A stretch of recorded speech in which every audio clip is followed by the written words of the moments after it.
तर एक महत्त्वाची घडामोड 1 मार्च पासून लॉकडाऊन ही बातमी खोटी आहे। TV9 मराठीच्या नावानं खोटी बातमी व्हायरल केली जाते। कोणत्याही अफवांवर विश्वास ठेवू नका। TV9 मराठीनं अशी कोणतीही बातमी दिलेली नाही। व्हायरल फोटोंवर विश्वास ठेवू नका। तर गेल्या काही दिवसांपासून सातत्यानं अशा पद्धतीनं फेक न्यूज आहेत, अफवा पसरवल्या जातात। मात्र 1 मार्च 2021 पासून लॉकडाऊन अशी कोणतीही यात असं म्हणण्यात किंवा या बातमीत कोणतंही तथ्य नाहीये। या अफवांवर विश्वास ठेवू नका।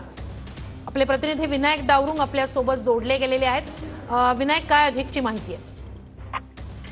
काल राज्याचे मुख्यमंत्री उद्धव ठाकरे यांनी जनतेला संबोधित केलं। त्यावेळी त्यांनी कुठेही अशा प्रकारे 1 मार्च पासून लॉकडाऊन आहे 15 दिवसाचं असे कुठे म्हटलेलं नाहीये। त्यामुळे अशा प्रकारे आपल्याच चॅनलच्या काही स्क्रीनशॉट असे तयार करून फेक जे आहे ते व्हायरल केले जात आहेत। त्यावरती लोकांनी कुठेही विश्वास ठेवू नये असंही कुठेही सरकारच्या वतीनं लॉकडाऊन 1 मार्च पासून संपूर्ण 15 दिवसाचा असेल असं जाहीर झालेलं नाहीये।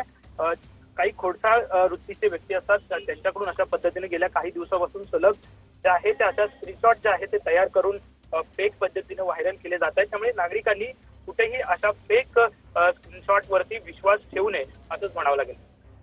निश्चितच TV9 मराठीच्या नावानं खोटी बातमी व्हायरल केली जाते। धन्यवाद विनायक, तुम्ही दिलेल्या संपूर्ण माहितीसाठी।